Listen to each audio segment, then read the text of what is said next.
Welcome to this week's Raider Review. I'm Jaden. I'm Austin.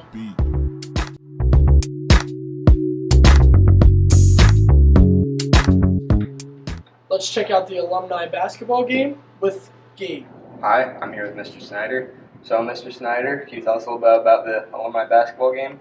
Sure. We're sponsoring an alumni basketball game for the first time in a long time. It's probably been, I don't know, at least a decade since, I would say longer actually, than we've had this event. If you graduated from Montgomery able to participate, we're going to be holding it on March 9th. It's going to be at 4 p.m. over in the MAC. We are going to have a 4-team bracketed tournament, and we're also going to have, call it like an old-timers game as well in between. So those alumni who still want to play a little bit but don't want to be as competitive, they're going to have opportunities as well. So once again, March 9th, 4 p.m. at the MAC, we have about 30 to 40 individuals signed up to play at this point. Which notable alumni are participating?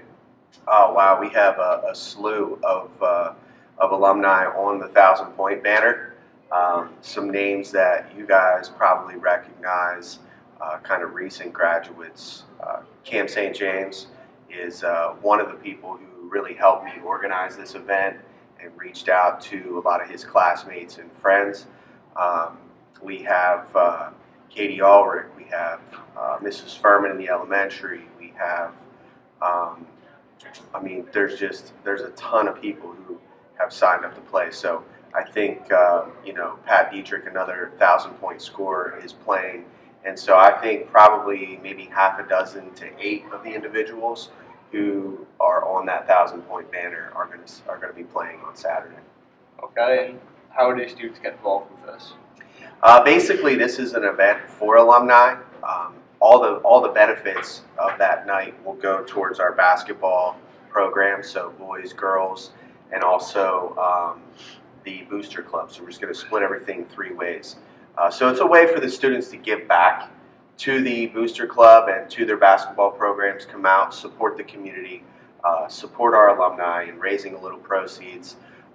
If you want to come out that night, 4 p.m., hopefully we have a raucous crowd, and we can get after it a little bit. But the students cannot participate just because they're still in school, so they're not technically alumni yet. But future years, absolutely, we'd love to have them back. Okay, thank you for your time. Thank you. Appreciate it. Let's check out the WVIA with Mackenzie, Carson, and Kelly. Hey, I'm here with Caleb, who competed at WVIA on Tuesday. So Caleb, what did you do on Tuesday? So Tuesday, I got a really nice outfit, and I went to the Community Arts Center, and I auditioned with a song, and then I did an interview with WVIA. How do you think you did? I think I did pretty well. I definitely, I practiced a few times while I was there. The third time was really nice. I got my acting down pretty well, and then the interview went great, so I think I did a really good job. Thank you. Thank you. Now let's go to bowling with Mike and Brooke. Alright, so I'm here with Braden, who's a member of the bowling club. So, Braden, we haven't had a bowling club in years. What made you want to join this club? Well, last year, me and my friends would go to Faxon every Thursday and bowl for 3 hours for $10, and we all really enjoyed it. So then Mo talked about making a bowling club because of him bowling when he was younger, and we all were all about it. So to build off that, what's something that's memorable in your terms about this club? Well, I bowled the first 200 of the whole club, and Mo comes and eats my chips and pretzels every week and drinks my soda. So, Alright, well, thank you for your time. no problem. Alright, so I'm here with Mr. Monoski. Mr. Monoski was the one who started this bowling club. So can you give us some insight of why you started this club? Well, when I first came here, we had a bowling club. We used to bowl up at Cloverleaf up in Muncie. The teacher who ran it, they retired, and they asked if I wanted to take it over. At the time, it was not the right time with all my kids at home. But then it got to the point where we are at now that I thought it would be perfect to be able to start a bowling. And I've been talking to the teachers at South Williamsport who ran the club at Faxon, and they have about 30 kids they have. And so I thought it would be a good opportunity to talk to the administration here at the district, and they were on board. And finally, we got it off and running this year. That's awesome. For the kids' point of view, how does it impact them going out and bowling, or even some memorable moments that are created? Oh, the kids, during winter, what do? Unless you're wrestling or you're playing basketball, You're going home during the cold time, not a lot to do outside. So for them, it was a great opportunity to get off the couch, go down there, bowl, compete, meet new kids from South. Everybody's enjoying it. A lot of them they give them free pretzels and soda, which I steal every week. Sometimes the chips as well. With that being said, like I said, it's a great opportunity for everybody. I would tell anybody who's considering next year to please join 9th through 12th. It's only $8 a week, and it's a good time. All right, well, thank you for your time. Yeah, thanks, man. Let's check out the volleyball night with Colton and Nate. Hi, I'm Nate. Here's Miss Hayden to talk about the volleyball tournament. So, Miss Hayden, can you explain a little bit about the volleyball tournament, for what it is and what is it for? Sure. The Student Council is running a volleyball tournament. It's a 7-on-7 co-ed, so you have to have a team of 7 people, and at least one person has to be of the opposite sex. And what's happening is we're going to have a really big tournament where we put you in brackets, and we'll have a winner at the end of the night. Okay. And then how much are tickets? It's $3 per person on a team, so it costs $3 to play, and that's it. Okay. So if you want to participate in this volleyball tournament, that's going to be $3 a ticket. Just show up at the gym at 6 p.m. on March 14th and talk to Miss Hayden for more details. Now let's check out the thon with Jaden and Bronson. Hi, I'm Jaden and I'm here with Miss Muncie. So Miss Muncie, we knew that Monday was the official Mini-THON kickoff assembly. Can you recap that for us? Yes, we're having an exciting event at Montgomery on April 5th from 6 to 10, and it's called Mini-THON. All the proceeds benefit 4 Diamonds and Kids with Cancer. So it's a fundraiser, but it's also a way for all the kids to get involved and have a good time. So I need permission slips forms turned back into me. It's $5 to get in and $15 if you want to get in and a t-shirt. And if anyone's interested in helping me, they can come 7th period. But we look forward to seeing everyone on April 5th at the event, hopefully. Awesome, thank you very much. Yes, thank you. Now let's go on to the Mo video with Colton and Brooke. Hi, I'm with Mr. Monoski talking about the recent video made by Charles Schwab that has almost 150,000 views. So Mr. Mo, how did this come about? They came up and they asked the Capitol Hill Challenge to pick 3 schools across the country that they think defined excellence in investing. They picked they wanted to pick 1 metropolitan school, they wanted to pick 1 private school, and they wanted to pick 1 rural school. We were selected as the rural school out of everybody in the United States, so it was quite an honor. They came over here, they filmed for a day, they walked around, just filmed the program, the school, and the different aspects of what we do, and then they made that little minute-long video which highlighted our accomplishments here with the program of the Capitol Hill Challenge and some of the other investing programs we do. It was a nice little shout-out for Montgomery. And what do you plan to accomplish in the future? Hoping you guys accomplish by winning a couple more championships for us, making Montgomery look good, continue to grow the program, adding more technology, hopefully get some computers in the classroom would be my next goal for this summer. That way we can have access to the high speed that we'd like. And then maybe add some certifications for investing going forward as well. Okay. Thank you. Yep, you're welcome.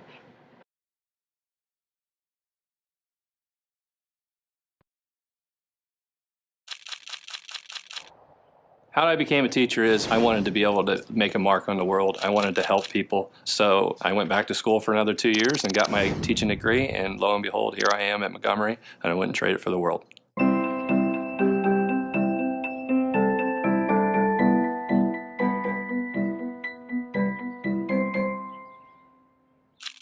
The importance of financial literacy cannot be understated. Financial literacy is something that every student in this country needs to understand and learn and master. I don't care if you're making minimum wage or if you're making $500,000 a year. It's not all about how much money you make. It is more about how you invest and save the money you do earn.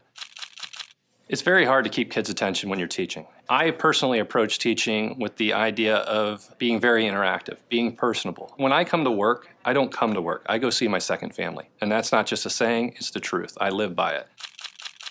The Capitol Hill Challenge gave me as a teacher an opportunity to see a side of students I don't normally see. When you open a book, it can get stale. But this is a fluid situation in learning. These students, they are getting involved and they're competing and they want to be better. So they want to prove that our little school can be just as good as any school in the country. They come up and ask me for information, which is a nice change instead of me always having to dictate to them what they need to learn. At the end of my career, I would like to think that I've touched many lives. Students who didn't know what they wanted to do with their life all of a sudden come up to me and say, Mr. Monoski, I'm going to be a finance major because of this program, because of what you've done. And there is nothing more powerful than a student telling you that you made an impact on their life that you know is going to affect their own children someday, even their great-grandchildren. So it's pretty powerful stuff.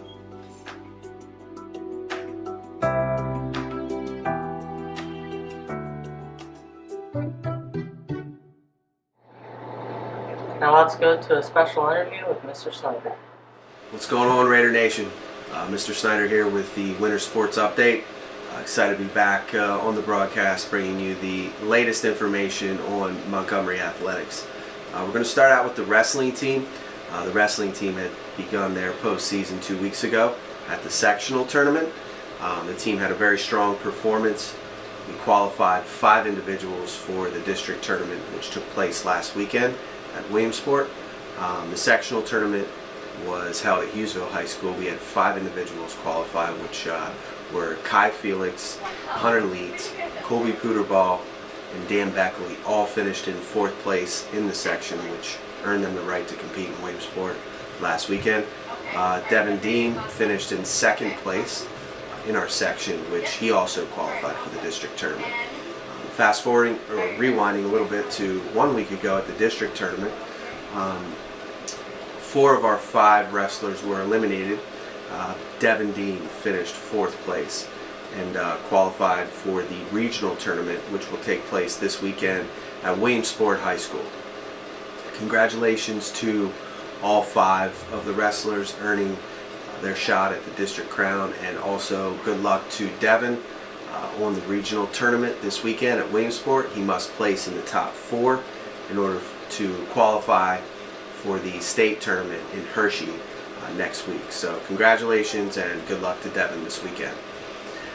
On to our girls basketball. As stated previously, our girls basketball team qualified for districts, finished the regular season 11-11, drew the number 1 seed Southern Columbia in the first round of district tournament. The girls came out strong, had probably one of their best quarter performances that I had seen all season long. Actually jumped out to an early lead on Southern Columbia, and were down by 4 points heading into the second. So it was a good start to the game for the Lady Raiders. Unfortunately we couldn't finish that. Southern Columbia is a very, very strong team. As a matter of fact, they're playing I think tomorrow night for a trip to the state tournament. But Southern defeated us and put an end to our girls season. The girls had a tremendous season last year, only winning 5 games. This year they won 11, so over double. Congratulations to Coach Trick, Coach Scarborough, and the girls on a great season, and looking for great things out of them. Had some strong leaders, but senior leaders, but overall we're pretty young, and think that next year will be even better. So that is pretty much our winter wrap-up. The only thing we have competing now is just Devin Dean, and so we will let you know and fill you in on how he does at the regional tournament this weekend, and hopefully at the state tournament in 2 weeks. Just a couple things we have going on kind of outside of the winter season. Number 1, the spring sports start on Monday, March 4th. So make sure you guys get your physical forms in to me prior to then if you're planning on participating in baseball, softball, or track and field. We also are implementing junior high soccer. So if you guys have, I guess, any interest in playing, you can stop in and see me. That's open to 7th and 8th graders. Interested in playing junior high soccer, you can stop in and talk to me about that. We have about 15 individuals that are looking to participate, so that's a good start. Lastly, on March 9th, we are having an alumni basketball game, which I'm really excited about. Once again, March 9th, with the help of Kara Hahn, who has been instrumental, finding players and helping me organize the event. We have about 40 individuals who've signed up to play. So we're going to do a 4-team tournament, and then we're going to do an old timers game as well. So come out, support that. It'll be 4 p.m. on March 9th. It's going to be an admission of $2 for any student or an adult. All the proceeds will go to both the boys and girls basketball programs as well as the Montgomery Booster Club. So we'll have concessions, and it's going to be a great event. Some of our best basketball players ever in Montgomery history are going to be showing up to play, and should be a good time. Okay, so come out March 9th, 4 o'clock, support the event, and good luck to everyone as we begin the spring season. Let's move on to question of the week with Ryan. Hi, Ryan. This is Skylar. Ryan. Alright. What are you looking forward to most in spring? Getting out more, hanging out with friends, going to the park, stuff like that. Hi, welcome to the question of the week, and I'm Ryan, and this is Mrs. Green. Hi, Ryan. What is your favorite thing? What is the thing you're most looking forward to about spring? The thing I look forward to most every year in spring is watching all the birds return to my house in the yard and seeing where they build their nests this year when all the trees are flowering. So I look forward to that every year. Hi, I'm Ryan, and this is Mrs. Hessler. What is the thing you're most looking forward to this spring? Well, Ryan, I think I'm most looking forward to getting some sunshine, heating up my bones, and going outside to play with my kids, and maybe gardening. That'd be fun. What about you? Yeah. Yeah? Same? Yeah. Now let's see what Hessler has to help with this week in Hessler's Help. Hi, welcome to this week's episode of Hessler's Help, where you have modern problems and I find the modern solutions for them. Did you miss the Oscars last night but have no idea what happened, but you still want to know who won? Well, we're here to solve that for you. Well, and the movie that won Best Picture was The Green Book. It had some tough competition like Stroma, a modern-day masterpiece, and it also had to face Black Panther, which no one expected to win. The winner for Best Actor this year is Rami Malek for his performance on Bohemian Rhapsody, and the winner for Best Actress, Olivia Colman, in her performance in The Favorite. This was the year for superheroes because Black Panther got nominated for 8 Oscars, but only won 3. The 3 Oscars that they did win were Best Costume Design, Best Original Score, and Best Production. So, well, that was it for this week's episode of Hessler's Help. Thank you for tuning in as I explain the Oscars. Thank you for tuning in to this week's Rater Review. I'm Austin. And I'm Jaden. We'll see you next time.